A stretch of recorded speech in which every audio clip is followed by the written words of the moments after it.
Terima kasih Anda masih bersama kami dalam program podcast TV Show Tim Ibu Muhammadiyah, ngobrol sering tanpa boring, cuma di sini tempatnya. Nah, tadi sebenarnya di segmen awal itu Mas Awang udah sempet sedikit gitu ngebahas tentang Ciliwung di daerah Condet tuh udah ada yang berubah loh gitu. Biasanya mungkin kalau dulu kita sering melihat ada sampah di mana-mana, ini sekarang ada hijau di mana-mana. Tapi kita belum tahu itu tata letaknya tepatnya di mana sih? Siapa tahu kan pemirsa TV-mu yang kebetulan juga punya eh, daerah tinggalnya sama di Ciliwung bisa mampir, bisa lihat, bisa belajar di situ. Nah, itu sebenarnya tepatnya itu di lahan miring di daerah mana sih sebenarnya Mas Awang? Saya kebetulan posisinya ada di Balai Kambang ya. Heeh. Ciliwung memang kan adanya di Balai Kambang ya. Oke. Jadi tepatnya itu di Gang Mjen. Oke. Ya mungkin 1 kilometer dari Cililitan ya Ah, jaraknya ya. heeh, heeh. Memang tempat saya itu gang itu namanya gang itu gang baru ya. Mm-mm. Baru boleh dikatakan kalau orang-orang Condet sendiri boleh dibilang ya.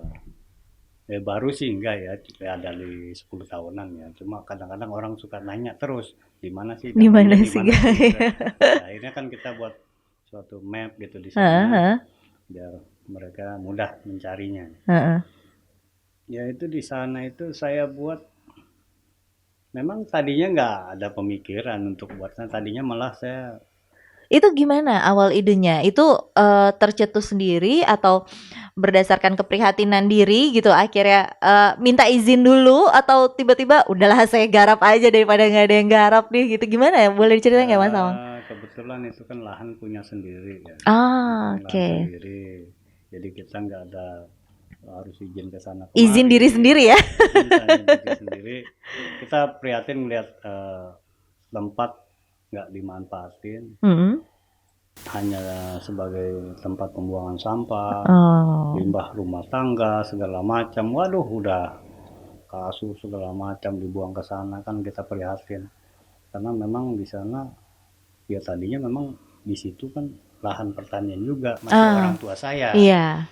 Ya makanya saya berpikir kenapa nggak dikembangkan lagi Heeh, seperti heeh, semula gitu. heeh, heeh. Ini tercetus ide seperti itu gitu. Oke. Kalau boleh diceritain ukuran lahan di sana tuh berapa kali berapa gitu? Terus sekarang tanamannya tuh yang lagi ditanam nih di sana tuh apa aja? Lahan nggak luas ya, boleh Hmm. dibilang saya lahannya minim ya. Heeh. Tapi ya karena saya niat apa yang ada saya Oke, oke. bikin, apa yang ada lahan seadanya saya bikin ya. Kira-kira lebar 16 meter kali 20 lah. Hah? Lahan miring ya. Oke. Jadi di sana saya sudah tanam pakcoy, sudah tanam kangkung, sudah tanam cabai, bayam, segala macam jenisnya. Ya siklusnya bergantian gitu. Heeh. Kadang-kadang kan orang bosan dengan tanaman ini, Heeh. minta tanam ini dong, Ah, dengan oke. permintaan Heeh, ya. heeh. Oke, kita tanam. Jadi nggak selalu kangkung, nggak selalu pakcoy, nggak selalu bayam. Jadi bergantian siklusnya gitu. Ada juga bisa by request juga. Ah, Nah, tapi respon masyarakat sekitar gitu, begitu tiba-tiba mungkin mereka pas pertama kali nanam nggak kelihatan tuh, ya, tapi pas udah lihat hasilnya, ya. itu gimana responnya waktu itu? Kadang-kadang begini masyarakat ya eh, paling dekat ya, Oke. terutama keluarga ya. Saya mengorbankan sesuatu biaya yang nggak sedikit ya buat Heeh. garap lahan miring gitu. Mereka pada kenapa sih kok bikin gitu? Emang ada hasilnya? Ah, Hasilnya apa sih? Kenapa nggak dibikin kontrakan? Kan udah kelihatan sebulan sekali iya, hasilnya. iya. Saya berpikir di sini bukan masalah eh, pemasukan atau apa. Di sini saya berpikir hanya untuk mengajak nih masyarakat Soncet kan pada umumnya susah diajak Hmm, ininya ya, masih takut, masih apa, masih nggak paham lah, oke. masih banyak yang mending yang lain aja lah ketimbang ini karena mengingat hasilnya memang mereka hasilnya apa sih gitu Hmm, hmm. gitu. Jadi ya apa yang saya bangun sekarang itu memang buat saya ya saya bersyukur Oke. bisa menghadirkan orang di sana, bisa mengajak orang-orang, teman-teman ya, dari kalangan condet, kalangan luar condet, ya silakan, saya monggo. Dan akhirnya keluarga begitu ngeliat panennya ikut menikmati ikut juga. menikmati. Akhirnya keluarga ya itu ikut menikmati. Ikut menikmati dan Iya. sekarang udah mulai mensupport pasti ya. Udah. Oke. Apalagi kemarin saya kan kebetulan di sana Hah? baru launching kafenya. Ah, Ada kafenya juga. heeh, Jadi ketika orang menikmati belajar heeh, tanaman, heeh. gitu di sana bisa ada Merasakan ngopi, hasilnya. bisa minum es kelapa, Wah. langsung metik, misal mau makan mie langsung metik sayurannya, dimasak mie di sana. Wah. Jadi ya sebagai ya pengisi kekosongan orang-orang yang datang gitu aja, supaya nggak jenuh lah. Gitu. Itu seru sih, kebayang gitu. Berarti nih bisa dibilang Mas Awang nih salah satu orang Betawi yang peduli lingkungan. Amin. Amin ya. Jadi Tapi saya belum apa-apa kalau saya orang baru di bidang lingkungan. Terus terang aja saya akui saya orang baru. Banyak rekan-rekan saya, teman-teman saya yang sudah duluan.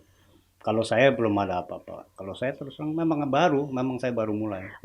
tapi memang harus dimulai ya Mas Awang ya. Dengan begitu kan akhirnya jadi terpacu diri untuk ikut untuk terus mempromosikan kalau ini tuh bisa loh dilakukan di mana-mana. Nah, tadi Mas Awang juga sempat bilang gitu kalau misalnya banyak orang yang tertarik untuk belajar gitu, tinggal datang aja ke lahan tersebut bisa belajar. Itu sebenarnya kalau misalnya orang-orang yang tertarik untuk belajar, mereka perlu janjian dulu sama Mas Awang atau gimana nih prosesnya nih? Siapa tahu pemirsa TVmu nih udah ada yang pengen belajar gitu. Saya pribadi juga mau. Ya kebetulan memang ya tinggal datang aja karena kan saya standby-nya di sana terus ya. Oke. Boleh dikatakan 24 jam ya. Udah saking cintanya sama tanaman ya, jadi fokus di situ ya. Fokus di sana ya. Boleh dikatakan saya siap melayani rekan-rekan yang mau ingin ya apa yang saya tahu saya bagilah gitu. Oke. Jadi pokoknya kalau misalnya mau belajar tinggal datang aja ke sana. Udah nanti bisa langsung ketemu sama Mas Awang, belajar dari mulai nggak bisa sampai bisa. Insya Allah. Nah, ini nanti kita akan ngobrol lagi di segmen terakhir, segmen keempat. Kita bakal ngobrol panjang. Kira-kira nih sebenarnya kalau orang baru mau belajar tanaman hidroponik tuh prosesnya berapa lama? Untuk itu jangan kemana-mana. Mas Awang juga sambil berpikir-pikir, sambil siapa tahu nanti bisa ngajarin saya di segmen berikutnya. Tetap di podcast TV Show TV Muhammadiyah, ngobrol sering tanpa boring, cuma di sini tempatnya.